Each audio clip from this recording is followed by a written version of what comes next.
Welcome to ACE. Today's video is about the power of positive thinking. Now, ACE is committed to providing professionals that extra edge. This is a soft skill video. It gives professionals the edge to outshine their competition. So, the big question here today is, should we be positive thinkers when we go to our business meeting and our interviews?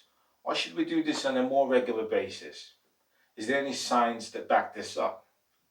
Let's find out together. Now, there has been a huge change across the world and across sectors and industry. It's COVID 19, you all know it. In some places, professionals are okay and they've handled this quite well. Some places, they've gotten support and systems are there to help people get better. In other places, this is not the case. It changes from individual to individual, and people are anxious. The anxiety is well founded in the fact that they need to make sure their business is okay, they need to know that their job is fine, they need to make sure that their health is all right, they need to make sure there's money coming in, and at the same time, they need to make sure their family's well being is all well. Now, all of this is well founded and is reasons for you to think. But cognitive load, which is a term I will soon later explain, uh, will be exerted in thinking in different directions. Now, but does anxiety help?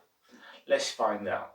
How do we resolve this anxiety? What is known to be proven method in kind of relaxing anxiety?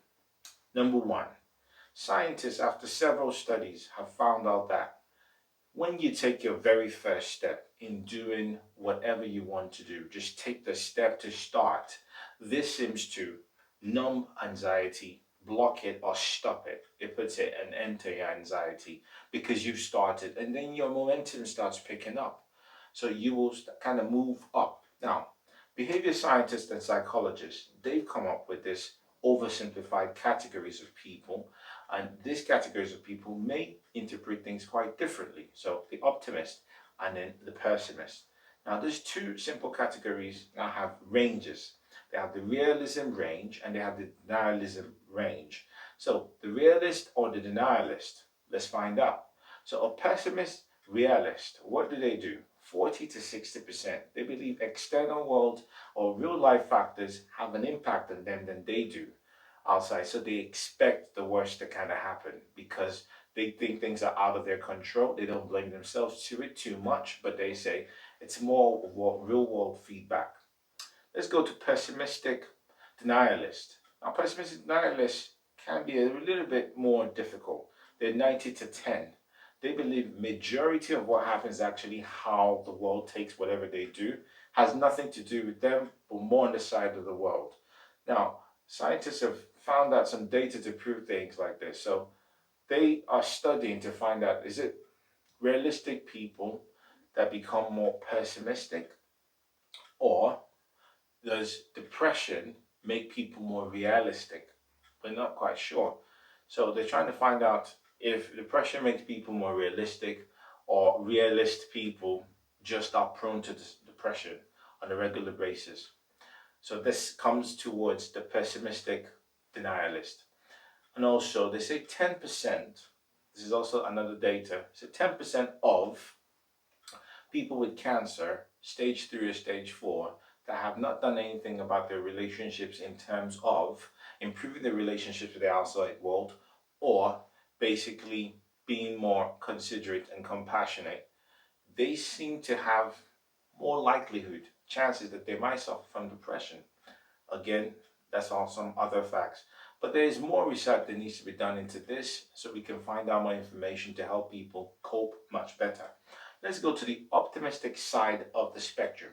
Now, the optimist realism is like 60 to 40 split. You're expecting good things to happen, you're expecting the effort that you've put in to give you some outcome, but you're quite aware that real world has different expectation for you and things may be different out there. So you don't beat yourself up too hard, but you expect and you accept that. Now, the optimistic denial is that this is where it gets tricky and interesting. Now, you must have heard names like Tesla, you must have heard names like Einstein. Optimistic denialists, they go in and they're strong willed and they believe that despite the fact that they're getting negative feedback, it's the fault of the world. It wasn't their fault. They were right the whole time. So what they want to do is prove the world wrong. So you've probably heard of Elon Musk, and in so many times he's doing it, is proving most common knowledge wrong, that things can be done. So the optimistic denialist has pros and cons. Now the cons part is where the optimistic denialist loses or they do something wrong. Sometimes they do blame people around them or blame the environmental external factors. Now in these cases, it's not very helpful when they do this blaming because they don't take feedback and they don't have the opportunity to grow and get better and become better out of that outcome. So you have it here. You've got, in summary, should we be positive or should we be cautious and be a realist or be pessimist? You have it, all of them have their pros and cons. I believe personally that you should have these things as tools. You should use them as tools. So in a situation like this, in COVID-19 season, and you have no earnings, no money, or no job, or no business coming in, you can choose to use the right tool that helps you. But you've got to be able to review.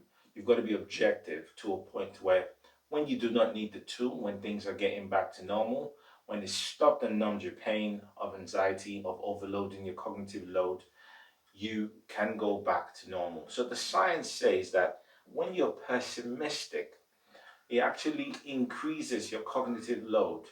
So it means that you overstress your mind and you're thinking too much, and you might have stress related kinds of health issues as well to add to it. So anxiety doesn't really help. It can go along to stress things out.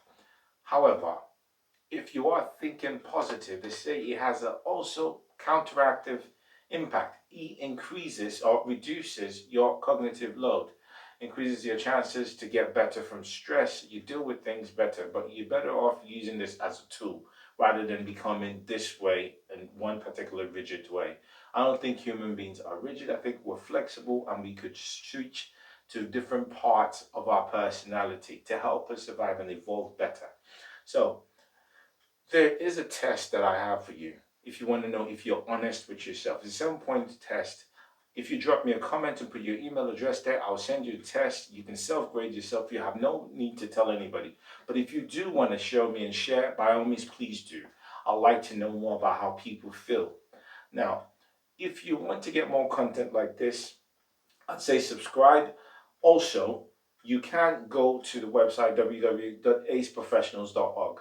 Create a profile for yourself and get more useful content where we do give professionals a whole lot of support to raise their game levels up above the rest. All right. Now, if you've enjoyed this video, click a like button, subscribe to get more content. So I'll tell you, you know what to do to contact Ace. If you need a new face, quick pace, call Ace. Thank you for watching the video. It's been an absolute pleasure.